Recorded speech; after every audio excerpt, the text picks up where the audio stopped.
Perfect. So, yeah, welcome everyone. I want to talk to you about our office today. And before we get started, I just want to quickly introduce myself. I choose a few pictures here for you to give you a bit of insight of who I am.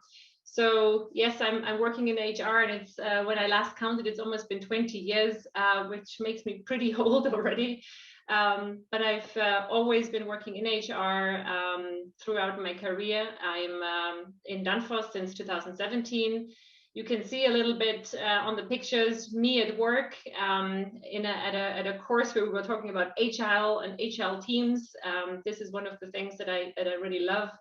I love talent management, making sure people are at their best at work, and coaching leaders. That's certainly something that energizes me. I wish this would be the only one that we are doing in our jobs. As you can also see, I love learning new things, and sometimes doing things that are, not always the norm. So that's me in the paraglider. And family-wise, I'm from Bavaria. I put my pin there earlier. And part of a large family, and this is also what grounds me in my private life. So just a little bit so that you know who I am. I'm happy to answer your questions later on. But we want to talk about business today, and also location, especially today. So I just want to give you, I have only one slide about Danfoss because I would like you to see what our company we are. It's actually two slides just to give you a quick overview. So we are a classic, like, big engineering company based out of Denmark. We have three business segments, and those three segments, as you can see on the slide here, are Danfoss Power Solutions. That's the best of all the three segments. I'm saying that because that's the segment I'm working for and I'm responsible for in terms of HR. Then we have two very good other segments as well, Danfoss Climate Solutions, Danfoss Drives. These are, as you can see, if you add up the numbers of employees, we are roughly 28,000 people. That's also a bit of facts and figures here on this slide. We are selling our products in around 100 countries worldwide, over 70 factories in more than 20 countries. We're a privately held company. Our headquarters is in Norborg, Denmark. So basically from Hamburg, it's a 2-hour drive right after the border in the south of Denmark. This is where we are headquartered. It's a bit of an unusual place, but this is where our founder in 1932 has actually founded our company in his parents' farmhouse. And in this little village, we still have our company headquarters.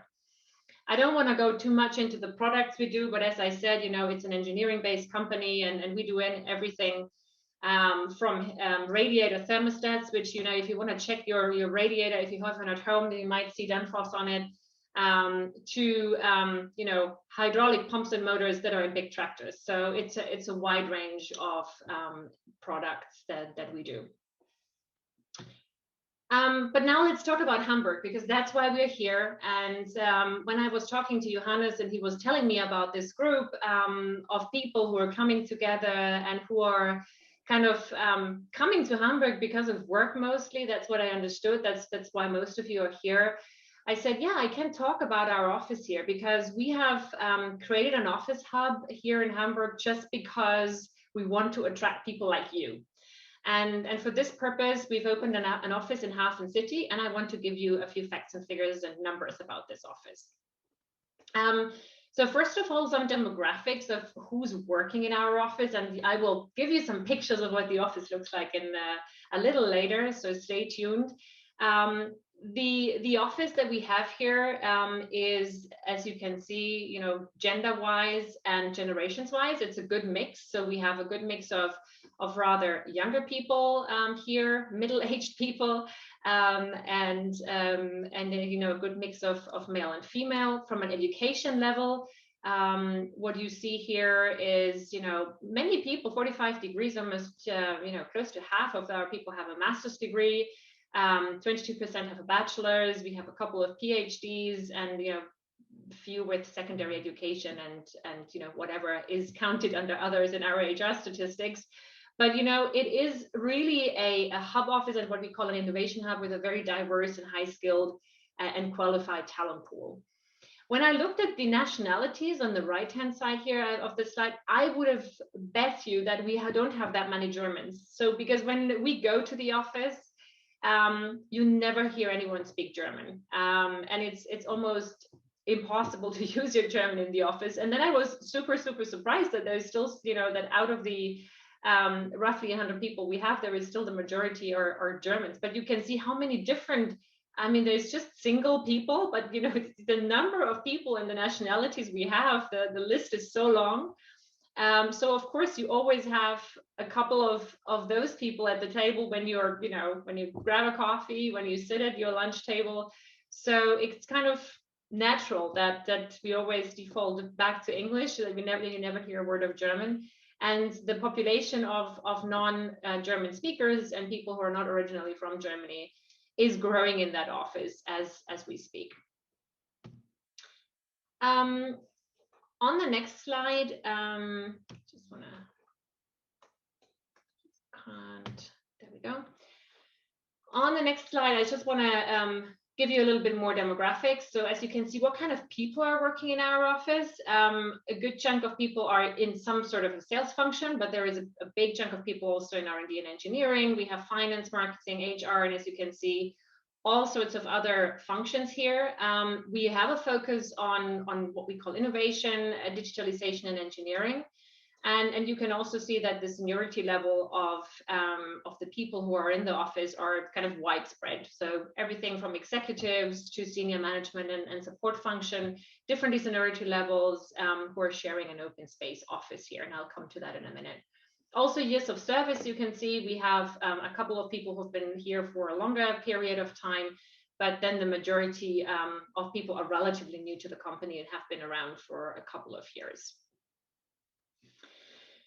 So when we first, and I'm just gonna jump into pictures now. So this is what the office looks like. So we have like a pretty modern office environment, as you can see. It's a completely open space kind of office. So on the lower right hand side, you see kind of the desks that we have. It's all kind of open plan. And the idea really was when we opened that office that we said, okay, we want to have a couple of things. We want to have a very attractive place in the middle of town. So we are located right next to Elbphilharmonie and, with a view onto the harbor. So very, very centrally in Hafen City.